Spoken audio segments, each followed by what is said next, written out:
आप मेरिक से आई हैं या सोहेल से? इमरान ने बड़े मासूम से लहजे में कहा। ओ नहीं मिस्टर, मैं तो यहीं की रहने वाली हूँ, बस जरा एडवेंचर पसंद हूँ और बस। लड़की ने बड़े शौक लहजे में कहा और तेजी से इस तरह आगे बढ़ गई जैसे तमाशा ही तमाशा देखने के बाद इत्मीनान से वापस अपने घरों को चल पड़ते हैं और उन्हें उससे कोई मतलब नहीं होता कि तमाशा दिखाने वालों पर क्या बीत गई है। बेहद शुक्रिया, आप पहली लड़की है जिसने मुझे पसंद किया है। इमरान ने भी आगे बढ़ते हुए कहा। तुम्हें पसंद किया है? क्या मतलब? ये तुम जैसे लोगों को न जाने क्या क्या कॉम्प्लेक्स होते हैं, जरा सी तारीफ करो तो गोंद की तरह चिपक जाते हैं। मैं तुम्हें पसंद करूंगी, अपनी शक्ल देखिए कभी आईने में। लड़की ने यकलक मुड़कर गुर्राते हुए लहजे में कहा। आपने खुद ही तो कहा है कि आप एडवेंचर पसंद है। इमरान ने इस तरह हकलाते हुए कहा जैसे वो लड़की के गुस्से के मुकाबिल बुरी तरह सहम गया हो। हाँ तो फिर इसमें तुम्हारी पसंद का क्या ताल्लुक पैदा हो गया? लड़की ने इस बार चिल्लाए हुए लहजे में कहा। मेरा नाम एडवेंचर है। इमरान ने मसमसे से लहजे में कहा तो लड़की बेख्तियार उछल पड़ी। उसके चेहरे पर पहले तो हैरत के तासुरात उभरे, फिर उसके चेहरे पर यकलक ऐसे तासुरात फैल गए जैसे उसे इमरान का यह मजाक भी पसंद आया हो। एडवेंचर? ओ तो तुम्हारा नाम एडवेंचर है क्या? वाकई ये नाम कैसे हो सकता है? लड़की ने मुस्कुराते हुए कहा। क्यों नहीं हो सकता? अगर आपका नाम बी बनो हो सकता है तो मेरा नाम एडवेंचर क्यों नहीं हो सकता? इमरान ने मुंह बनाते हुए कहा। बी बनो? नॉनसेंस, ये क्या कह रहे हो? ये बनो क्या होता है? मेरा नाम तो इफ़ी है। लड़की ने गुस्सेले लहजे में कहा। बनो के मानी लड़की होते हैं, दरअसल ये बानो का मुकफ्फिफ है। इसके अलावा इसका एक मानी दुल्हन भी होता है और ऐसा छोटी उम्र की लड़की को भी कहते हैं जो अपने आप को बड़ा जाहिर करने की कोशिश करती है। इमरान ने साथ साथ चलते हुए उसे इस तरह बी बनो के मानी बताने शुरू कर दिए जैसे वो क्लास में बच्चों को पढ़ा रहा हो। तुम शायद किसी स्कूल में टीचर हो, लेकिन फिर तुम इधर शेल्टर में क्या करने आए हो? वैसे ये मुकफ्फिफ क्या होता है? नया लफ्ज है। लड़की ने लुत्फ लेने के अंदाज में कहा। बड़े लफ्ज को छोटा बना देना मुकफ्फिफ कहलाता है, जैसे बानो से बनो और जैसे अफरियत से इफ़ी। इमरान ने बड़े मासूम से लहजे में कहा। अफरियत? ओ नहीं, मेरा असल नाम इफ़त है। लड़की ने एहतजाज भरे लहजे में कहा। वैसे तो इफ़त का मतलब पारसाई होता है, लेकिन एक लफ्ज अफवाब भी होता है जिसका मतलब होता है छुपा हुआ, और अफरियत भी भूत प्रेत को कहते हैं जो छुपे हुए होते हैं। और एक लफ्ज अफूनत भी होता है जिसका मतलब है बदबू। इमरान ने बाकायदा तफसील बताते हुए कहा। होगा, अब पीछा भी छोड़ो, किस अजाब से पाला पड़ गया है? नॉनसेंस, लड़की ने इंतहा चिल्लाए हुए लहजे में कहा और उसके साथ ही वो तेजी से कदम बढ़ाती हुई होटल के मेन गेट में दाखिल हो गई। गेट पर मौजूद दोनों दरबानों ने उसे इस अंदाज में झुककर सलाम किया जैसे वो उसके जाती खरीद करदा गुलाम हो, लेकिन लड़की ने उनकी तरफ देखा तक नहीं और तेजी से अंदर दाखिल हो गई। अस्सलामु अलैकुम व रहमतुल्लाहि व बरकातुहू। इमरान ने दोनों दरबानों के करीब रुककर इंतहा खुशी व खुजू से सलाम करते हुए कहा। वालेकुम अस्सलाम जनाब। दोनों दरबानों ने मुस्कुराते हुए कहा, क्योंकि वो इमरान से वाकिफ थे। इमरान अक्सर शेल्टन आता जाता रहता था, इसलिए यहाँ का सारा अमला उससे अच्छी तरह वाकिफ था। कमाल है, इस कदर कंजूसी कि दुआ देने में भी कंजूसी का मुजाहरा करते हो। इमरान ने मुंह बनाते हुए कहा। जी क्या मतलब? कैसी कंजूसी जनाब? दोनों दरबानों ने हैरान होकर कहा। मैंने तुम्हें सलामती की दुआ के साथ साथ रहमत और बरकत के हुसूल की भी दुआ दी है, जबकि तुमने जवाब में सिर्फ सलामती की दुआ तक ही अपने आप को महदूद रखा है। ये कंजूसी नहीं है तो और क्या है? और जो इस कदर कंजूस हो उसे कुछ देना नेकी करके कुएं में, बल्कि अंधे कुएं में डालने के बराबर है। हालांकि मैंने यहाँ आते हुए सोचा था कि तुम दोनों को 1,000 रुपए टिप दूंगा, लेकिन अब 500-500 ही मिलेंगे। इमरान ने मुंह बनाते हुए कहा और उसके साथ ही उसने जेब से 500-500 के 2 नोट निकाले और एक एक उनके हाथों में देखकर वो तेजी से दरवाजा खोलकर आगे बढ़ गया। और दोनों दरबानों के चेहरों पर शदीद पशिमानी के तासुरात उभर आए थे। शायद उन्हें भी एहसास हो गया था कि उन्होंने खाली वालेकुम अस्सलाम कहकर वाकई ज्यादती की है, जिसका उन्हें फौरी खमियाजा भुगतना पड़ गया है। इमरान हॉल में दाखिल हुआ और उसने इस तरह हॉल में मौजूद औरतों और मर्दों को देखना शुरू कर दिया जैसे वो जिंदगी में पहली बार ऐसे शानदार होटल में दाखिल हुआ है। हॉल को इंतहा खूबसूरत और शानदार अंदाज में सजाया गया था। हॉल में मध्यम लाइटें जल रही थी और मेजों पर मौजूद औरतें और मर्द इस तरह मुस्कुरा मुस्कुरा कर एक दूसरे से बातें कर रहे थे जैसे वो दुनियावी दुखों और गमों से सिरे से आशना ही ना हो। इमरान की नजरें इफ़ी को तलाश कर रही थी, लेकिन इफ़ी उसे किसी मेज पर नजर ना आ रही थी। इमरान साहब, आप यहाँ खड़े क्यों हैं? आइए तशरीफ लाइए, कई मेजें खाली है। एक सुपरवाइजर ने करीब आकर मुस्कुराते हुए कहा, मेजें खाली हैं, तुम्हारा मतलब है कि मैं कुर्सी की बजाय मेज पर बैठूं? इमरान ने हैरत भरे लहजे में कहा, ओ नहीं, मेरा मतलब था कि मेज और उसके गिर्द कुर्सियां खाली हैं। सुपरवाइजर ने मुस्कुराते हुए कहा, लेकिन खाली मेज का मैं क्या करूंगा? अचार डालूंगा। इमरान ने मुंह बनाते हुए कहा, आप जो हुक्म करेंगे वही पहुंच जाएगा। सुपरवाइजर ने जवाब दिया, तो ठीक है, फिर इफी को मेज पर पहुंचा दो। इमरान ने इस तरह खुश होकर कहा जैसे किसी बच्चे को खिलौना मिलने की उम्मीद लग गई हो। इफी को? वो कौन है?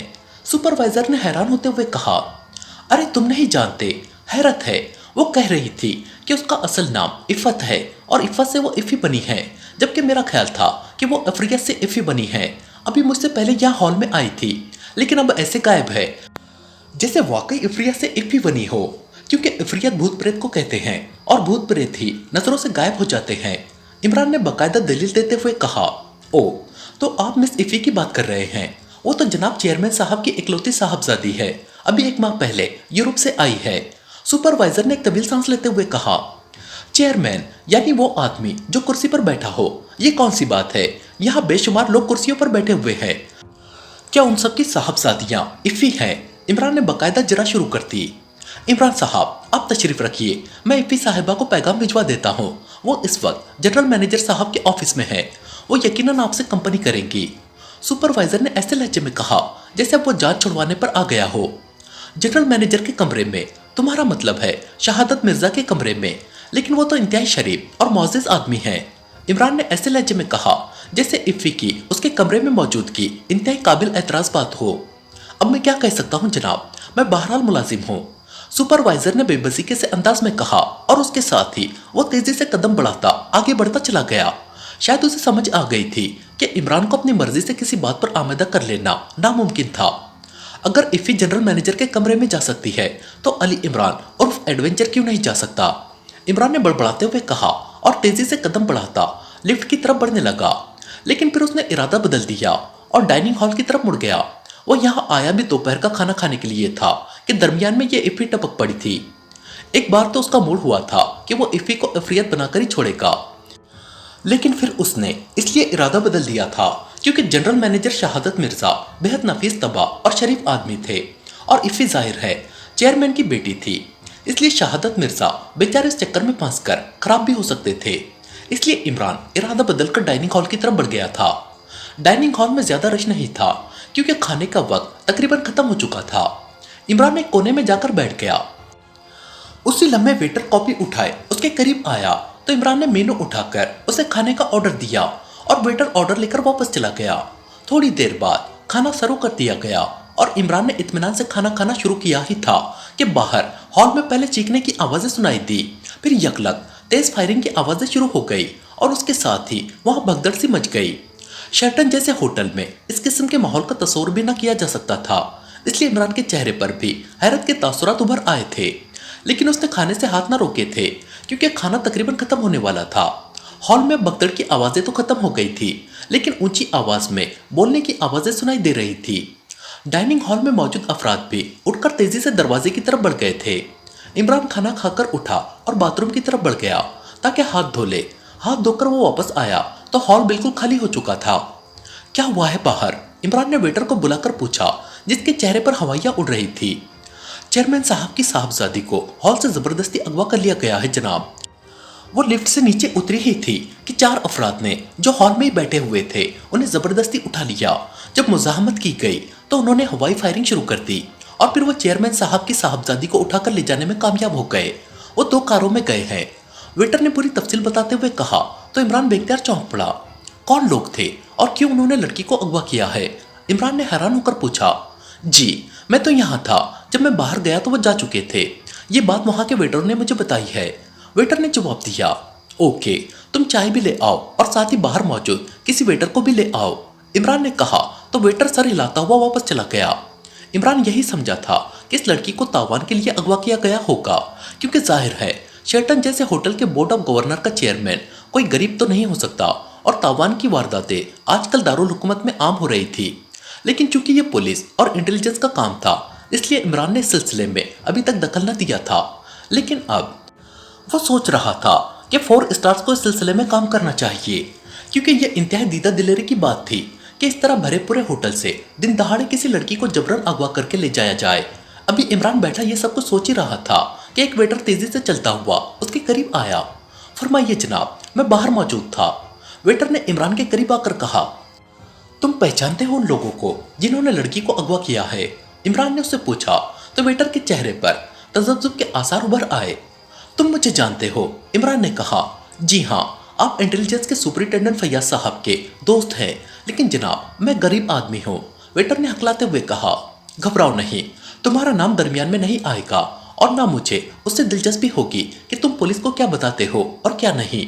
इमरान ने जेब से एक बड़ा नोट निकालकर वेटर के हाथ में देते हुए कहा, जी, वो रियाल्टो क्लब के मैनेजर ऑस्टिन के आदमी थे। मैं उन्हें पहचानता हूँ क्योंकि मैं रियाल्टो क्लब में 1 साल तक काम कर चुका हूँ। वेटर ने आहिस्ता से कहा और फिर तेजी से वापस मुड़ गया और इमरान ने इस्बात में सर हिला दिया।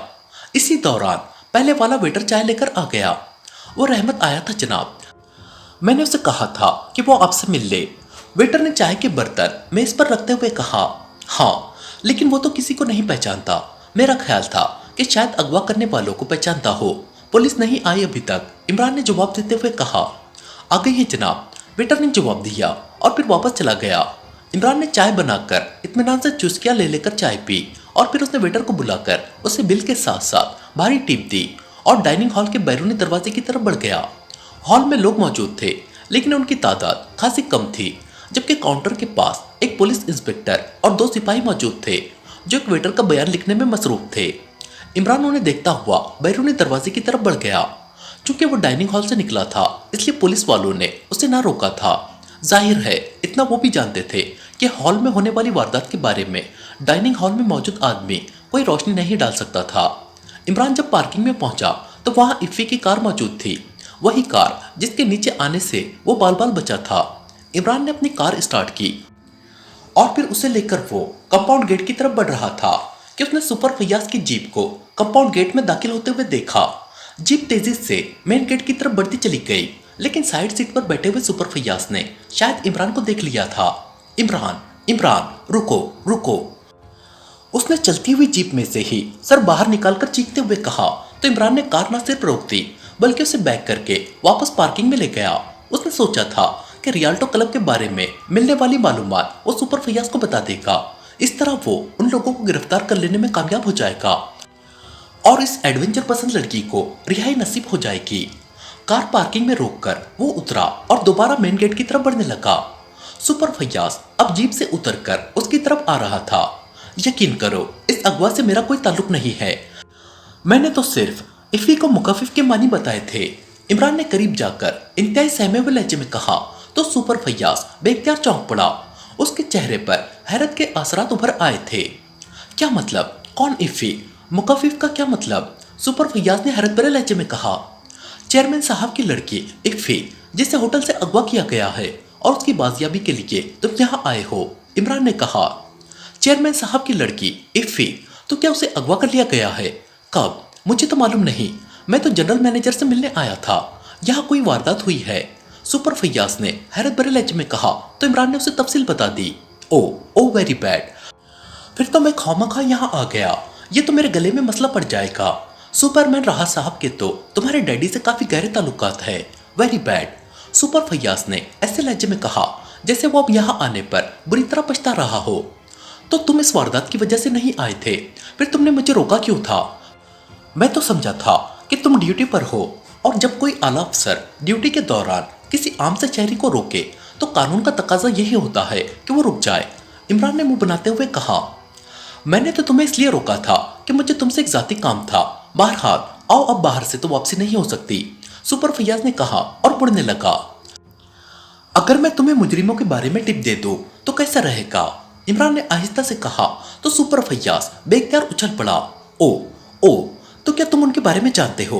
ओ, तो फिर जल्दी करो, सुपर फैयाज ने इंतहाई बेचैन से लहजे में कहा। रियाल्टो क्लब के मैनेजर ऑस्टिन के आदमी थे वो।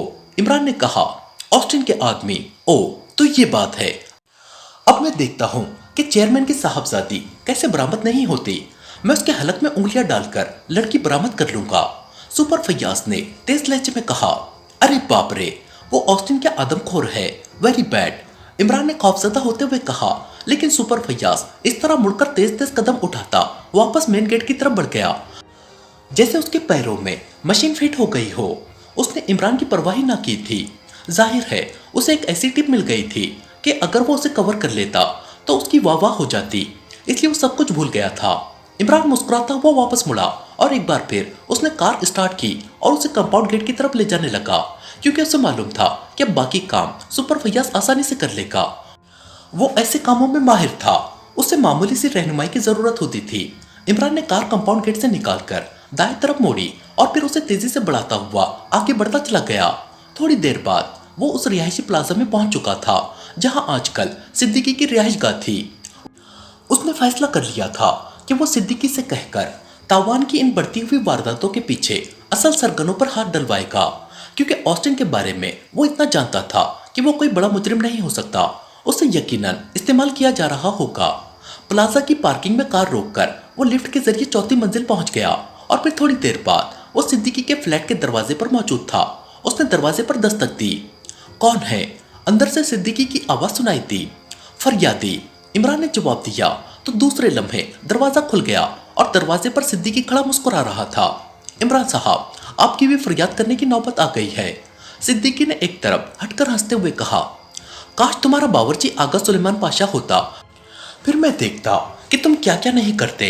इमरान ने अंदर दाखिल होते हुए कहा और सिद्दीकी बेख्तियार हंस पड़ा। आपने सुलेमान को खामखा बदनाम कर रखा है, वरना सुलेमान जैसा आदमी तो किस्मत वालों को नसीब होता है। सिद्दीकी ने दरवाजा बंद करके इमरान के पीछे आते हुए कहा, चलो तुम रख लो इसे, आखिर तुम भी तो 4 स्टार्स के चीफ हो। वैसे अगर सुलेमान एक हफ्ता भी यहाँ रह गया तो तुम चीफ की बजाय चीक ब मुजस्सम चीक बनकर रह जाओगे। इमरान ने कुर्सी पर बैठते हुए कहा और सिद्दीकी एक बार फिर खिलखिलाकर हंस पड़ा। आपके लिए चाय मंगवाऊं या कॉफी? सिद्दीकी ने फोन का रिसीवर उठाते हुए कहा। चाय तो अभी शेल्टन से पीकर आ रहा हूँ, कॉफी मंगवा लो, इमरान ने कहा तो सिद्दीकी ने असबाब में सर हिलाते हुए प्लाजा में मौजूद रेस्टोरेंट को कमरे में हॉट कॉफी भिजवाने का ऑर्डर दिया। तो आप शेल्टन से चाय पीकर आ रहे हैं? खैरियत, आज शेल्टन के नसीब कैसे जाग पड़े? सिद्दीकी ने मुस्कुराते हुए कहा, सब्ज कदम जहां पहुंच जाए वहां नसीब जागते नहीं, सोते हैं। मैं तो बहरहाल वहां खाना खाने गया था, लेकिन शेल्टन के चेयरमैन साहब की साहबजादी को दिन दहाड़े होटल के हॉल से अगवा कर लिया गया। अब तुम खुद बताओ कि अगर मैं वहां न जाता तो बेचारी इफ़ी इस तरह अगवा न होती, इमरान ने कहा तो सिद्दीकी के चेहरे पर संजीदगी छा गई। दिन दहाड़े होटल के हॉल से, शेल्टन होटल के हॉल से, हैरत है इस कदर दीदा दिलेरी, सिद्दीकी ने कहा। हाँ, यकीनन ये वारदात तावान के हुसूल के लिए की गई होगी। वैसे मैं अखबारात में पढ़ता रहता हूँ कि आजकल तावान की वारदातें बढ़ती जा रही हैं, इसलिए मेरा ख्याल है कि 4 स्टार्स को इस सिलसिले में काम करना चाहिए, इसलिए मैं यहाँ आया हूँ। इफ़ी को तो सुपर फैयाज बरामद कर लेगा, लेकिन मैं असल सरगनों पर हाथ डालना चाहता हूँ, इमरान ने कहा। उसी लम्बे दरवाजे पर दस्तक की आवाज सुनाई दी तो सिद्दीकी उठकर दरवाजे की तरफ बढ़ गया। उसने दरवाजा खोला तो एक बावर्दी वेटर ट्रे उठाए अंदर दाखिल हुआ। उसने मेज पर हॉट कॉफी के बर्तन रखे और खामोशी से वापस चला गया। सिद्दीकी ने उसके जाने के बाद एक बार फिर दरवाजा लॉक किया और वापस आकर कुर्सी पर बैठ गया। इफ़ी को सुपर फैयाज कैसे बरामद कर लेगा? क्या उसे मुजरिमों के बारे में मालूम है? सिद्दीकी ने कॉफी तैयार करते हुए कहा। उस बेचारे को तो अपने लॉकरों में मौजूद दौलत के हिसाब का मालूम नहीं होता, वो भी मुझे ही बताना पड़ता है। मुजरिमों के बारे में उसे कैसे इल्म हो सकता है? लेकिन बहरहाल वो मेरा मुश्किल वक्त का फिनांसर है, इसलिए उसकी मदद करनी ही पड़ती है, इमरान ने मुस्कुराते हुए कहा तो सिद्दीकी बेख्तियार हंस पड़ा। मतलब ये हुआ कि आपने ऐसे मुजरिमों के बारे में टिप दी है, लेकिन आपको कैसे इल्म हुआ? क्या आप उन्हें पहचानते हैं? सिद्दीकी ने कॉफी की प्याली इमरान के सामने रखते हुए कहा। एक कप कॉफी के बदले में इस कदर ज्यादा मालूमात मुहैया नहीं की जा सकती चीफ साहब, आजकल मालूमात का रेट बड़ा ऊंचा जा रहा है, इमरान ने कॉफी की चुस्की लेते हुए कहा और सिद्दीकी बेख्तियार हंस पड़ा। फिर इससे पहले कि मजीद कोई बात होती, टेलीफोन की घंटी बज उठी और सिद्दीकी ने हाथ बढ़ाकर रिसीवर उठा लिया। सिद्दीकी बोल रहा हूँ, सिद्दीकी ने कहा।